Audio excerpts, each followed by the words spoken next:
Ave, gentle beings, welcome to Hearts of Iron 4, the Polish State, Part 2, the War against the Axis. To fight off the Axis with any kind of decent chance, playing as a democratic state, is to join the Allies and make sure the Germans lose when they fight the other Allies, which they already do. That means they got about half their army fighting here in the east, against the Romanians. We're gotta get this chance and cut them off before they can react against our declaration of war, and we also take their East Prussia. So let's let loose the dogs of war. We're joining the Allies, deploying the Air Force, and heading out to cut them off. Force march into Czechoslovakia. As that is going on, we also move westwards with our main army, and we're going to try and take Berlin as soon as possible. This will force the German armies, the Nazi armies, to redeploy. That will weaken other fronts. That is good, because the French are already retreating a bit with the Italians. So having cut off the Germans with a full army in Romania, it also means that as we destroy that army, the Romanian army can help us and can fight the Germans on other fronts. So you can tell the Germans are also fighting Yugoslavia, which is all the more better for us. We also take the second Baltic state for their factories. That is easily won, and once we have that, we can use our cavalry force to enhance or strengthen our line with the Germans.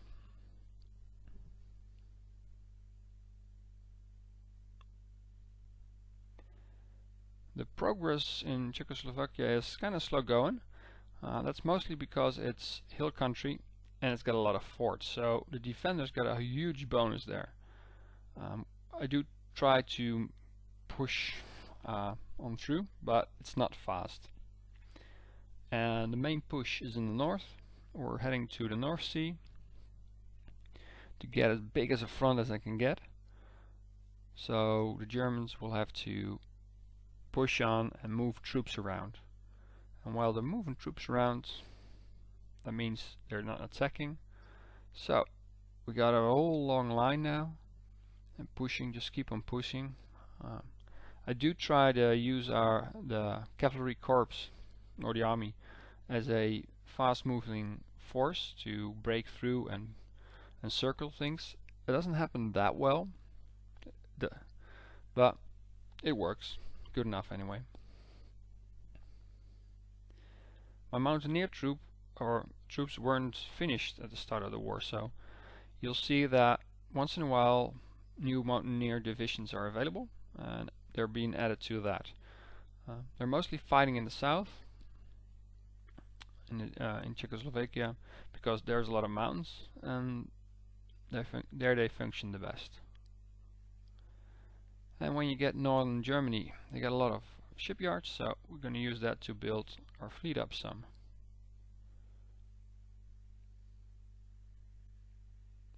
Alright, so now we made a nice little pocket here in the north, so we can trap the units there and finish it off without them having too much supply. It's going to take a little while, but then that's gets to be cleared out as well. Somehow the French managed to lose their Maginot Line, which is amazing that they actually managed to lose that. Oh well. Now we're sending over some troops to the Balkans to make sure the Italians don't make too much a headway there. That would be a shame now, wouldn't it?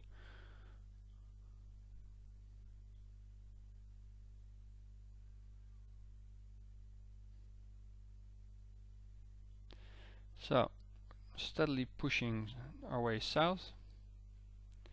What I'm hoping to do here is to trap a German army in France. So we cut them off from their supply lines, and that should wither them down a bit. You gotta redress the lines quite a bit here. Once progress is made, the army lines tend to bunch up a bit, and you don't. I like clean army lines.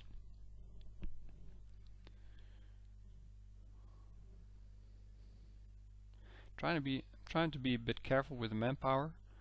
You do have decent manpower as Poland, but you're not invincible. So we're already at the Maginot Line.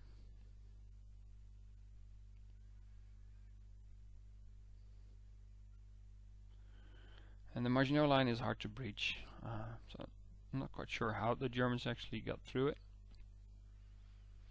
But we may force them to capitulate, which is great. So redressing all lines, make an occupation force, and I'm using the Mountaineer army to take the last part. And with a little bit of luck, which I do actually get here, you'll see in a second, is that I'm able to cut the Italian forces in 3 parts. They forgot to keep that line closed. Can't blame them really, but oh well. So now we got 1 part. Oh, wait a bit.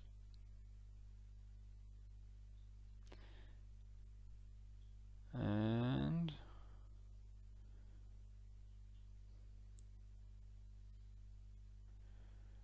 there we go. They're cut in 3. One is between me and the French. A tiny bit is in the south, and the rest of them are in the Balkans, which are just, I don't mind. We can keep them in place. They do try to ship them out, which kind of happens, not too much. And our Mountaineer army can just keep on pushing south. Didn't expect our Polish troops to end up in Italy, next to the Mediterranean. From here it's just push little bits and push some more. Take care not to get too many losses. So we got Rome. And that is basically it. Just keep on pushing slowly towards the end, and to force their surrender. I think that was China that surrendered there. Somehow Hungary thought it was a great idea to join the Axis at this point, which I do not understand, as they were losing horribly. So anyway, our Mountaineers take the last parts of Italy. Hungary gets forced to surrender, and in a little bit, there we go, we got a peace conference. So that was the war with the Axis. See you all next time.